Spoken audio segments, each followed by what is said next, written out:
Welcome to NCBA's Cattleman's Call podcast with host Lane Nordland. Hello, everyone, and welcome back to another conversation here on the Cattleman's Call podcast. I'm Lane Nordland. Thank you for Dan McCarty's intro, as always, here on the podcast.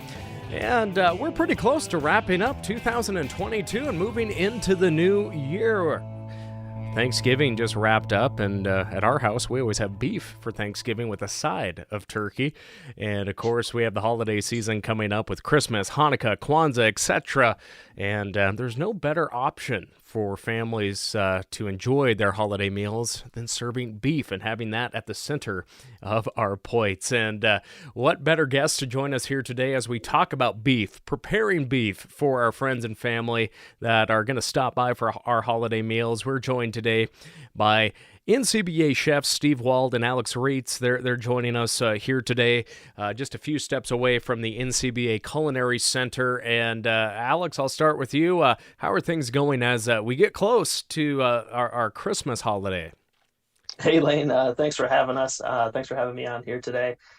Things are going great. We're ramping up. We've been looking at holiday recipes and making sure that those are going to be working for our consumers this year. So that's kind of what we're doing right now. And Steve, for yourself, how's December going for you as we look at wrapping up this year? Oh, it's great. Just looking at the stores and what they're starting to merchandise, you're starting to see more prime ribs out in the meat case. They're starting to get their shelves set for the holiday season, and we're excited about that. And here we're actually doing a little last minute prime rib testing in the Culinary Center today, and you can smell the aromas just wafting through the office. So it's a great time. Now, every time I'm in the NCBA office, I really just have to stay away from that side of the building when you all are cooking or doing demonstrations or taping things, because my mouth just waters. And last time I was down in the office, I conned Alex into actually cooking a ribeye for me. That was probably one of the best ribeyes I've had, and it was personally made for me, and I even captured it on video. And every time I watch that on my TV programs, that footage, my mouth waters even more. But Alex, for our listeners that haven't had the opportunity to meet you, let's talk about your background, your education, and how you wound up there at the Culinary Center at NCBA. Sure. Yeah, that's great. My background, of course, culinary, obviously. Been in the restaurant industry about 15 years now. Attended Johnson & Wales for about 4 years. Held every position in the kitchen, so worked my way through several kitchens, doing a lot of different work over the years. Wound up here about 5 years ago now, and it's been fantastic. Been wanting to get in kind of this recipe development corporate sector of culinary, so this was a great fit. My family's raised cattle all my life, so of course this is going to be a fantastic fit. And Steve, for yourself, let's talk about your background and your role there at NCBA. Sure. So, I actually took a different route than Alex. I've always been interested in food and love food. And actually, when I was a kid, I wanted to have probably when I was 8 years old, I wrote my own menu for a restaurant that I was going to open one day. And it had all my favorite beef items on there, with steak and barbecue and burgers and spaghetti, etc. But I went to college. I went to Illinois State University and got a degree in marketing. So I went down that route and was basically involved in food. In my mind, I was going to work for a manufacturer and go into sales. And I started out in the retail side of the food industry, and then went to work for two different product manufacturers. And one was a consulting company that worked to help bring products from Italy to the U.S. as well. So, again, been involved with food all my life. But when I started with NCBA, I actually started on the veal side of the organization and moved into retail and then into the new product development side. So I've been on the new product development side for the last 15 years or so of my time here at NCBA. And I've been here about 25 years, so it's been quite a while. But in that time with product development, kind of weaved into the culinary program as well. So, and those programs are kind of melded together. So I've been involved with the culinary side of it. And, in terms of cooking, heck, I was not, I didn't go to the classic culinary school like Alex did. I was kind of more self-taught. I don't know if I'd even call myself a chef, but I leave that title to Alex. But my dad served in the U.S. military, and he ran the food service kitchen down at Fort Hood, Texas. So he was kind of in that food area as well, and had other positions in food service as well. So I would trace my my cooking heritage back to my dad, and spent a lot of time in the kitchen with him, and learned a lot of the basics and core cooking knowledge from him. But then as time goes on, you spend a lot of time in kitchens and various restaurants and meeting new people and working with people like Alex as well. You kind of learn from everyone. So that's kind of what my background is, and so I'm more on the business side of it, although I like to dabble in the kitchen and have fun in there as well. So it's a great place to be.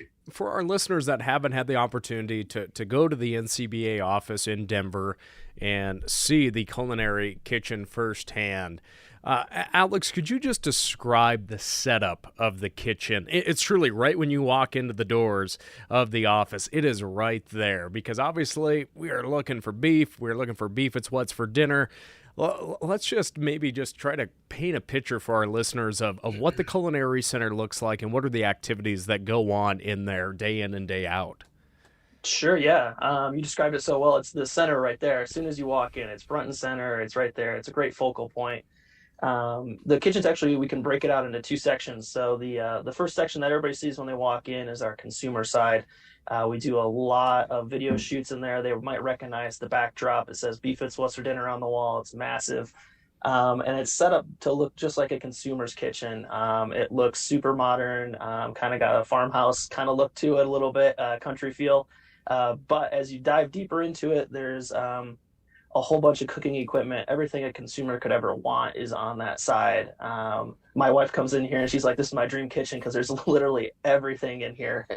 And there's 4 ovens. We test on gas and electric. We test all those recipes at least 3 times on that side of the kitchen. We use both those gas and electric ovens to get you the most accurate results no matter what you're working on. And then we move towards the back side of the kitchen there, where it's set up. It looks just like a restaurant kitchen on the back side. We can test recipes for different corporations, people like Carrabba's, Outback Steakhouse, all of that. We can test recipes for them. We can test different cuts of beef. We can do educational trainings with chefs on that side. We can do some carcass breakdowns with our meat scientists on staff. All of that can happen on that back side of the kitchen. Not to mention, we use that back side of the kitchen for catering. If you're lucky enough to be coming in here for a meeting, you'll probably be tasting some delicious food set out by Steve and I, that's focused around beef and exactly what we're doing in there every day. Well, I always encourage folks, if they're in Denver, stop by the NCBA headquarters and get a tour of the office. But also, if there's not a whole day of events or whatnot, if you're lucky enough to be able to pop your head in or see some of the cooking demonstrations and the trials that are going on in the Culinary Center, you need to do it. It's very worthwhile. And obviously, the focus of today's conversation is the holiday meals. And as I mentioned, Thanksgiving is behind us now, and a lot of people do. They serve that yard bird, I call it, turkey, but we always make sure that we have beef on the table. But with Christmas, Hanukkah, and Kwanzaa coming up, what kind of beef dishes are most common this time of year as we look at the various meal options that are out there? Yeah, that's a great question, and all these different cultures and religions and all of this all celebrate with beef, which is fantastic. Everybody has their kind of own beef dish, whether it's coming from the rib section with a nice ribeye roast, or the tenderloin, to all the way to the brisket. Hanukkah's coming up here pretty quick, and brisket is definitely one of our most trending things during that time.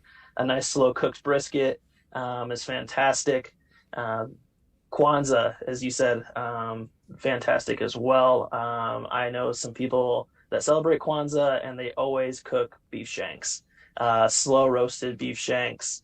And then, of course, Christmas, we all know, a nice rib roast, a tenderloin roast, what have you. Everybody kind of has their own celebratory meal. And what I always see over all of these different religions and such is that they always slow cooking it. Everything is slow cooked. It's some kind of a roast, braised for a long period of time with a lot of hearty vegetables.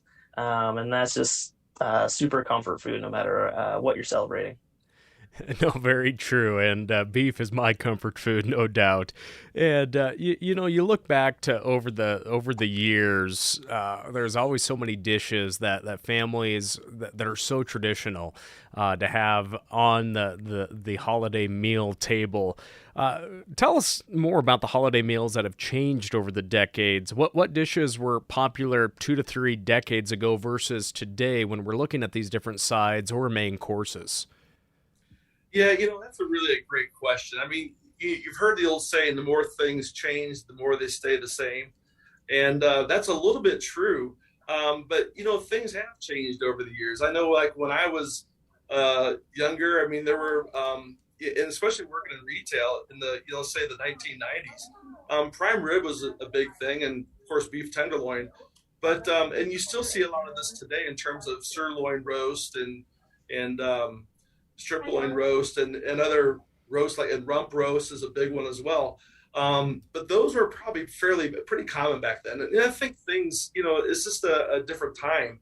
And as we move forward, or back then, I would say, in terms of like the side dishes that people would prepare, things I would say were, very popular. Obviously the mashed potatoes and things like that, they're still popular today, but I always call it the broccoli, cheese, and rice casserole, or the green bean casseroles. Again, those things are classics. Were classics back then, and they're classics today.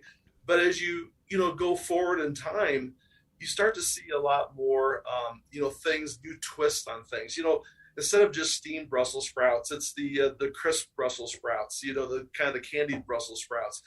People are adding a little bit more ingredients and finesse to their side dishes. In terms of, also another one, going back into the 1990s, a really big one was a beef Wellington, and that's still a classic dish now. But back then that was like a big, the kind of one of the big holiday specialty dinners. If you had beef Wellington, you knew it was going to be like a real special dinner, and obviously that is today as well. But it was really popular back then. And I look at the meals now, the plates now, the menus now, and that prime rib roast. I tell you, to me, that's the granddaddy of all holiday roast. It's just such a beautiful roast. People love it. The flavor is great. It's such a great presentation when you bring that out of the table, set it on the table and you carve it. Everyone just loves that. But other things have changed too in terms of how people, look at things and how things are prepared. As we move forward in time, going back even into the mid 2000s, 2005 or so, you had the advent of a lot more convenient food. So you had, instead of people preparing mashed potatoes from scratch, there's a lot of people that will buy the mashed potatoes that come in the container that are already cooked. So all you do is microwave them, and a lot of the side dishes that are microwavable. So other things like that, things have changed in that way. So from a convenience standpoint, but still, people are wanting to add that special twist to make that nice dinner, that nice presentation, by adding, again, a little bit more elegance to the meal sometimes. And again, if you go to my family's dinner, it's probably going to be a little bit more of that classic, the mashed potatoes and gravy and the broccoli, cheese, and rice casserole. My wife calls it green rice. It's just those classic meals that, people still kind of gravitate back towards, probably their younger childhood is what they crave. And it's kind of what, when it comes down to, Christmas and the holidays, that's kind of when, again, that comfort feel comes back to it. But, a big thing also I just want to mention, back going into, early 2000, 2001, there was just a huge change with, 9/11 and everything. And I hate to bring that up right now, but, that was a time when people were really into the comfort, into the nesting. And I remember back in retail at that point, when I was working in retail then, there were a lot of people for Christmas doing meatloaf and chuck roast and things like that, which were not quite traditional holiday items, but it's what they just wanted. It's what they craved. It's what the family kind of gathered around, and that's kind of waned a little bit, kind of going back to the more traditional prime rib and tenderloin roast. But it's just interesting to see how things have changed over the years. And nowadays you can cook meatloaf in an air fryer if you wanted to. Yes, you can. And Alex has done some recipes on that just within the last year. So you can check those out. Well, and you talk about the recipes. I pulled up beefitswhatsfordinner.com, and friends, we all know Beef It's What's for Dinner.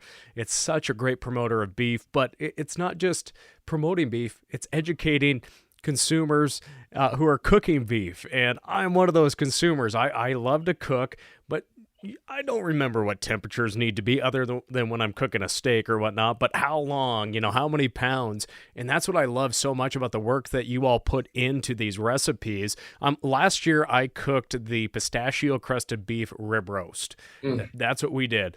And you hear people like, oh, you got to sear the sides of the prime rib and then put it in. Then you got to like cook it at this temperature, then drop it down. And you guys are so just straightforward, like 350 degrees for this many. I mean, I kind of had a little unspoken rivalry with my brother-in-law last year. We did Christmas Eve at my house, and the prime rib came out perfect, just perfect. Mm-hmm. His didn't. His cooked too long, and he seared it. He did all the stuff, temperature fluctuation. So I mean, I am Mr. Prime Rib. Watch me, jinx it now this year. Yeah. But let's maybe talk about the recipes that are available online, but also how if people want to serve beef, what are some of those simple and easy beef dishes that people can prepare for the holiday meals? And they can find those recipes right online at beefitswhatsfordinner.com. Yeah, that's right. Yeah, beefitswhatsfordinner.com has such a wealth of information. Just like you said, you can find just about anything there. And we are pretty straightforward with what we give out for information. We could sit here all day and talk about how to cook a rib roast and all the different ways and all the different techniques and styles and all of that. But what we want is just to educate the consumer with just some straightforward information that'll produce a great rib roast every time. As you take a look at that holiday collection, there's just there's so many different things on there for whatever you're looking for. We have that classic beef Wellington recipe that Steve was talking about. We still have that on there, of course. Your rib roast recipe is on there. That's one of my favorites, actually, that pistachio crusted. It's fantastic. We also have some other stuff on there that you take a look at that is for a different budget, whatever budget you happen to be on this year. And we recognize that, and no matter what, but there's anything on there for different types of budgets. There's a strip loin roast that we developed this year that's got a green peppercorn crust on it. It's got that rich elegantness like a rib roast would, but for a fraction of the cost. So we have that on there. There's some braised dishes, there's some brisket on there, all sorts of different things for different budgets and different styles and whatever you feel confident with. We see a lot of consumers that don't feel super confident cooking that rib roast. You spend a lot of money on it and they just don't want to mess it up. They're super nervous about it. While cooking something like a brisket, it's going to take away all that risk associated with it, a little easier. But it's just all about the consumers and what fits their style of cooking for sure. Going forward, what we see, happening this holiday season,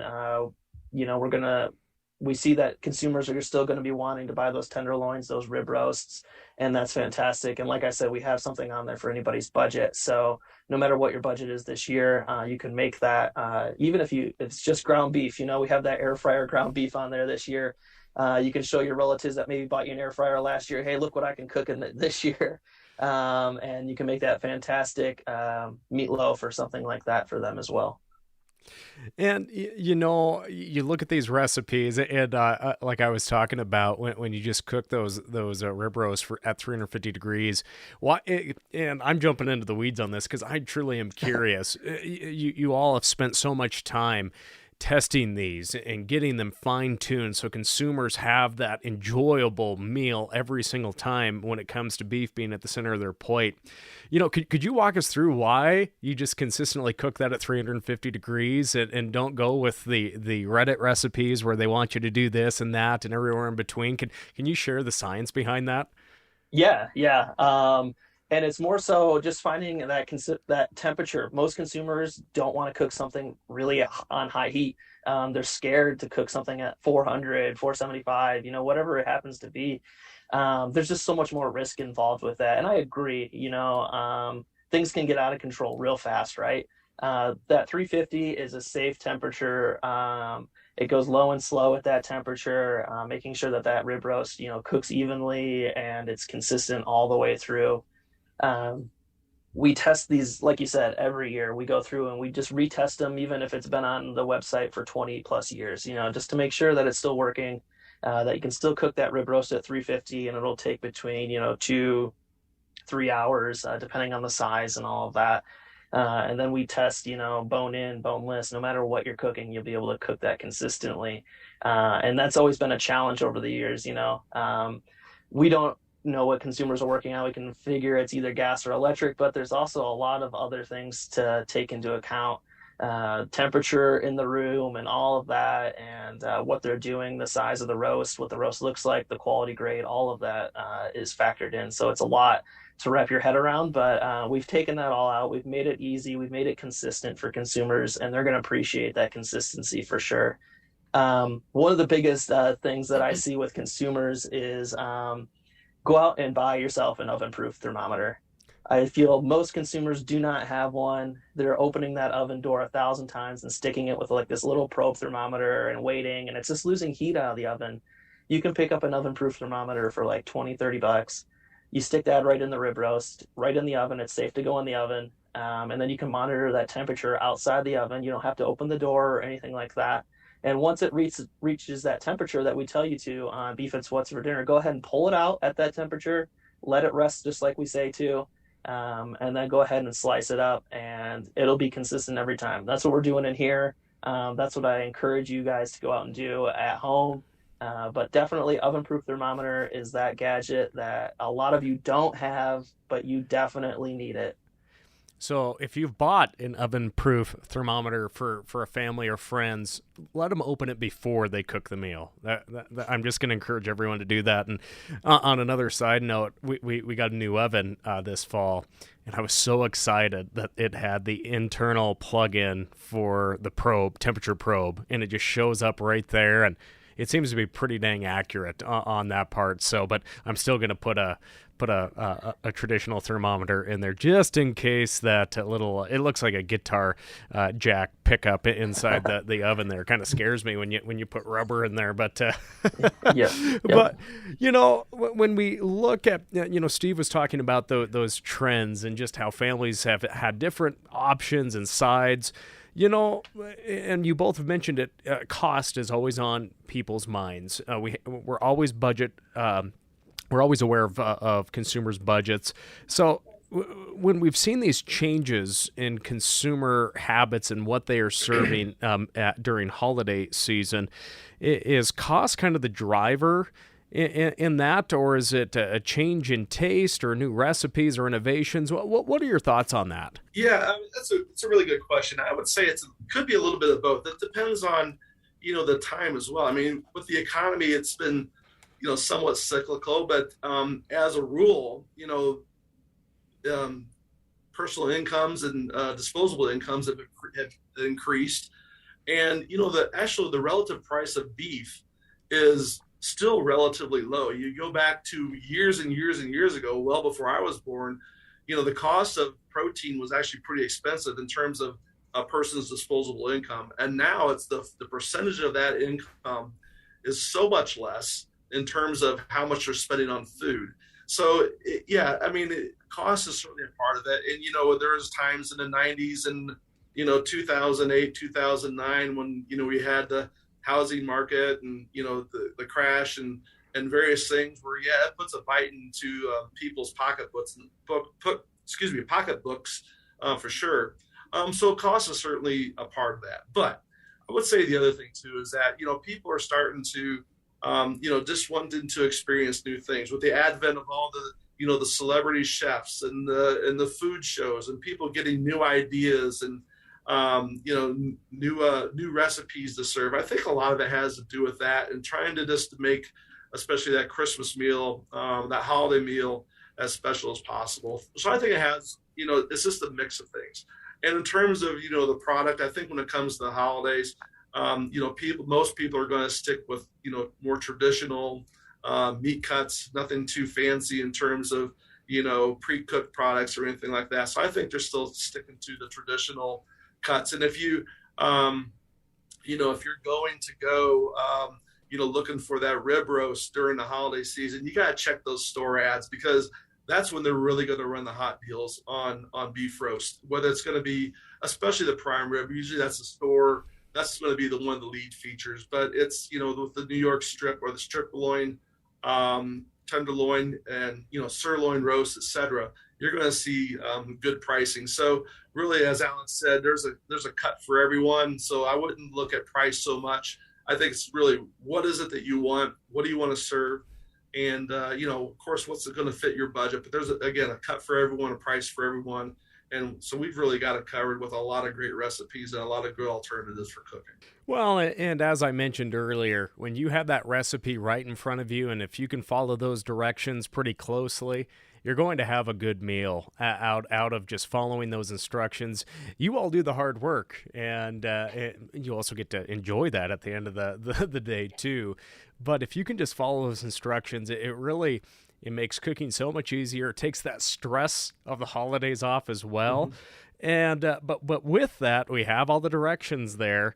Other than skipping a step in following those directions, what are some common mistakes that folks cooking at home should avoid cooking here during the holiday season or throughout the year?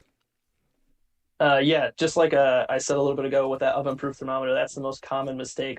That oven-proof thermometer also works throughout the rest of the year on your grill and everything else. So that's definitely one of the most common. Another one is not letting it rest long enough. We see consumers just pull it out of the oven and maybe let it rest what they think is 10 minutes, but in probably all reality, it's 5 minutes because they're so hungry. They want to feed everybody. Everybody else is hungry. But letting that rest, if it's a roast, 10 minutes, even longer, it just helps it out so much. Not only is it going to get up to that great temperature, but it's also just going to make that eating experience so much better. It's going to retain those juices. It's going to reabsorb some of the other juices. And it's just going to make that eating experience so much better by just letting it rest, I know I have the same issue at home. I just want to eat right away, right? We all do. And, the best thing, I just distract myself. I go and finish something else, whether it's a salad, whether it's mashed potatoes or whatever it happens to be. Set something aside so that way you keep yourself busy for those 10 minutes and set a timer. Just set the timer, and once it's done, and you're good to go. We can all wait 10 minutes for that. Another one is if we're doing a roast, we want to make sure we have a great roasting pan. Something that lets that air circulate around the roast. Not letting that roast sit in so many juices and things like that. Kind of elevating it. If you don't want to go out and buy a roasting pan, I get it. Just use some tin foil, make like a little bit of a bridge on the bottom of your pan and set the roast on top. Anything to get it up off the pan itself and let air circulate around it. It's just going to form that great crust all the way around. You're not going to have any of those wet spots that are unappetizing to look at. You're just going to have all of that great crust by just elevating that roast up off the pan. I know you can find some pretty good priced ones. You don't need to spend a lot of money on them. Just anything that'll kind of raise that up. I know people use vegetables and things like that. That also works. Just making sure that you have that great roasting pan or a great way to roast is just going to set you up for more success. In our family and like so many others, olives are obviously the most, popular appetizer. And maybe in that 10-minute period, you can just put the 10 olives on your fingers, and every minute you eat an olive when you're tinting that beef when it comes out of the oven. I think that's I like Fantastic. it. You put that in the recipes on Beef with What's for Dinner and say Lane Nordland suggested this. But outside of the holidays, as we mentioned, budgets are on the tops of everybody's minds right now. But what cuts of beef are consumers really leaning towards in the grocery store here today? There's obviously, you go into a store with beef, you're looking at beef cuts, and half the meat case, half the beef section anyway, is dedicated towards ground beef. So ground beef is always going to be a huge seller. People are always doing, burgers and ground beef dishes and meatloaf. And, meatloaf is actually our number one recipe consistently on Beef with What's for Dinner throughout the year. So it's something that it's a go-to for people. But we have the whole animal to sell, and people buy it. And that's steak is always very popular. All the various cuts of steak. So whether it's ribeye, sirloin, New York strip, whatever it might be. But you also look at the various pot roasts and so on. So a chuck roast is very popular. And those type of cuts, the braising cuts, especially this time of year, something that's gonna still really be popular in the colder months. But if you look at the grocery store itself, you go to the grocery store and the shelves, they're cutting a lot more thin cuts. And that's a way for people to stretch their dollar some for their everyday meals. So they're looking at a lot more, skillet type steaks, thin cut steaks, stir fry, strips of meat. So it's things where you can use beef as an ingredient or use it as, sandwiches, again, like one skillet meals. So again, you're seeing a lot more of those thin cuts of meat. And I think the big driver behind that, if you can keep that package of meat on the shelf at, around $10, I think most consumers are happy with that. And I think that's what a lot of the retailers are looking at outside the steak cuts. But, for regular packages of meat to feed the family, I think that's what you're looking at. A lot of those thin cuts. Alex, another question: bone in or bone out on the rib roast? That's a question people ask me, and I'm like, I don't know. Always with anything that you're ever doing, bone in. It just adds all of that flavor from the bone. It does take a little bit longer with that bone in there, of course, but it's worth it to have that extra flavor. You get that extra presentation, and actually it makes it easier to cut, because if you cut in between the bones, that gives you that pretty good average size slice, and that way everybody's getting a consistent piece for sure. If we're talking about rib roasts for this holiday season, depending on your store, they'll usually take the bones off and tie them back on, and that is the best because you get that flavor from the bone when you're roasting, and then when you're done, you just clip those little strings off of there, and then that bone section just pops right off, and you don't have to worry about cutting around them if you're scared of cutting around them. You don't have to worry about cutting them off, which is also good, but you still get all that great flavor. And if that hasn't happened, you can always ask the butcher at the store, hey, can you just take these ribs off of here and just tie them back on? It'll take those guys less than 10 minutes to do it, and it's totally worth it. I get not every store sells them with bones on, and that's totally fine too.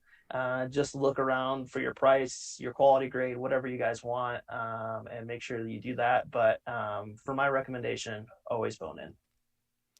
And what are your both of you? What are your favorite cuts of beef to eat?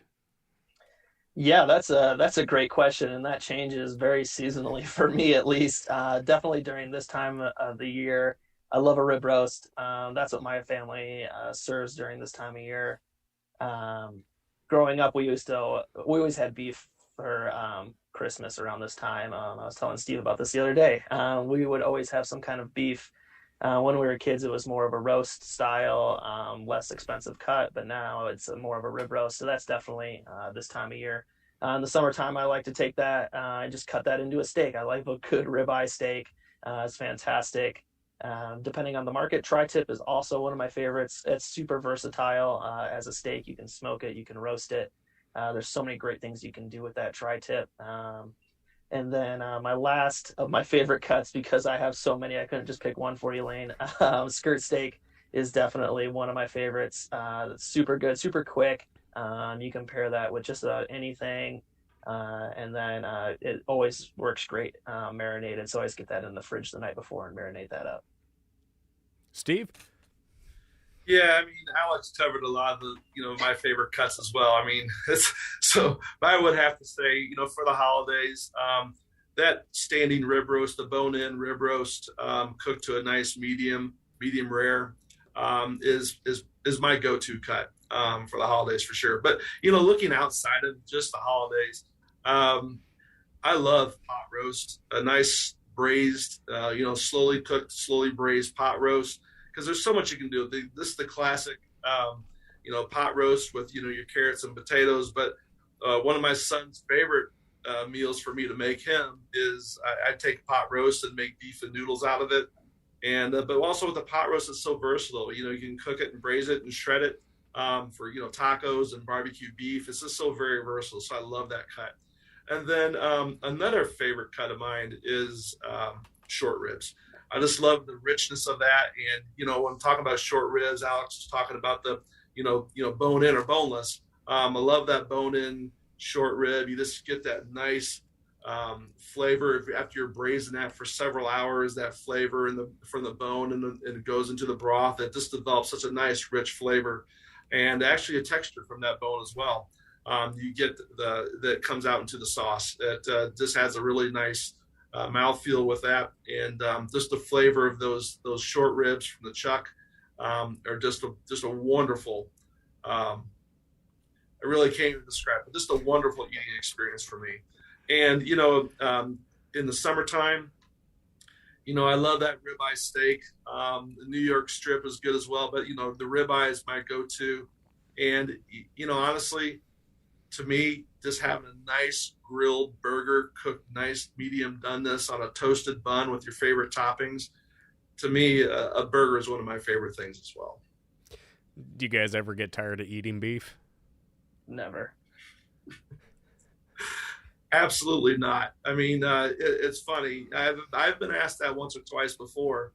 And, sometimes you think after you've done testing in the kitchen all day and you're sampling steaks or new recipes and so on. You kind of get a little bit full. You go home at night and think, what's for dinner? Well, shoot, I'm going to have another steak. I'm fine with that. Yep. Been doing it for 25 years and been eating beef all my life. And I'm not going to quit now.